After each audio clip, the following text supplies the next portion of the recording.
Hi, welcome to Movie Review. So, I've been asked nearly every day, this is what's my favourite film, and but I couldn't answer them because I can't even give them the list of the top five films that I love because they're all got their different things. Either whether it's a black and white movie, I like them because either the story and I understand the making of it, whether it be a musical, I love the music and everything else, and all the films throughout my lifetime has always added to the reason why I love it and why I could watch it over and over again. And there is millions. Otherwise, I wouldn't have like a DVD collection. I wouldn't have had a video collection. Span about 500. My room was like covered in videotapes, um, and I could. And the annoying thing is, I would always like look at a video or a DVD, and like the whole film would like enter my mind, and it's like I'm seeing it straight away. It's like I just look at the cover, and it's like I've already now just watched it. And so sometimes you question yourself why have a collection of DVDs? Well, for me, I always watch it. I always sometimes put on a film over and over again and stuff like that. Even though I know it off by heart, it's for me a movie comes in handy when you're feeling down and you need that sort of emotional drive that maybe you want to feel happy, you want to feel joyful, you want to be moved in a certain way that life just isn't giving you that at that moment. So you put it on and you escape. So because I've got no preference in genre or the time and the movie comes out, in the past to ask me what sort of film is my favourite film of all time, has always been sort of I just can't answer it.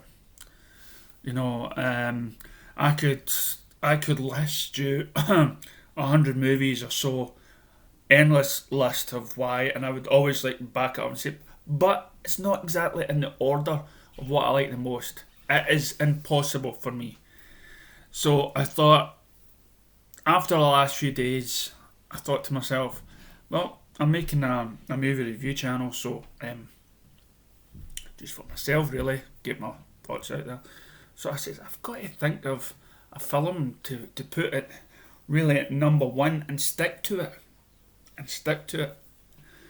So I've chosen this film, and the reason why is you can probably tell in the DC channel why I've chosen this one, and there's so many reasons why I've chosen this one. Just recently, I was in my work. I was talking to someone, and I was explaining the story to them in my work, and most of the reaction I got was, "Matt, have you ever felt that passion? Have you ever heard somebody with that passion before?" So when somebody comes back to you and talks to you about the passion that you had or the campaign that you led through, then it's there. Even though you're not going to admit it, it's been there. And I will defend like many other people out there that actually get the vision.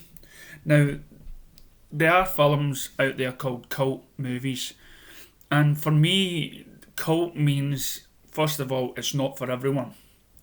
It's a genre. It's the way it's filmed, the way it's the story has been told, the place it's been set. It becomes a cult.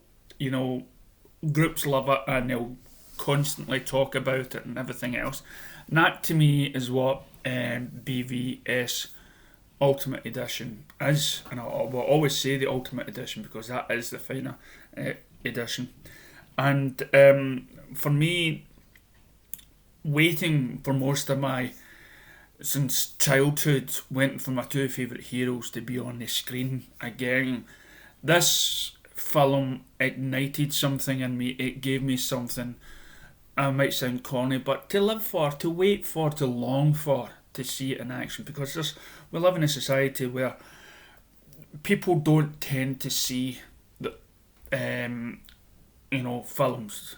We have films that come out that directors, hear about a kid that's dying of cancer and they go to their homes and they show them the film because they won't be alive around to see it. My father was one. He passed away before he ever saw Lord of the Rings. So what ignites me about this film here is there is so much in the film that every time I sit down and watch it, I realise how much I missed. And every time I put on a YouTube channel, there's somebody else there that had seen something that flew over my head. And the recent one was there was a guy talking to Film Gub, and he said roughly the same thing. It just keeps on adding more layers to it. And what he said was that, and spoiler, just in case you haven't seen it, Lex Luthor has a secretary. And the secretary is called, Lex Luthor's secretary is called Mercy. Bruce Wayne has a secretary. That one's called Grace. Now, through these films, you have this sort of biblical element to it. References, and on the doors there are numbers. In the background there are crosses. In the Man of Steel movie, which I always put the Man of Steel and BVS together as one complete story.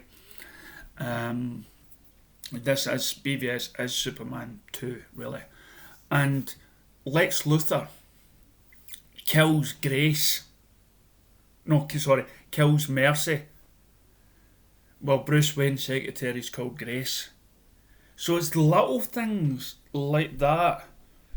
And I've noticed people around the world making YouTube channels and talking about all the different artwork that's involved, the cemetery and all that stuff. You can probably see it if you go to the DC channel. You'll see some of that stuff in the playlist.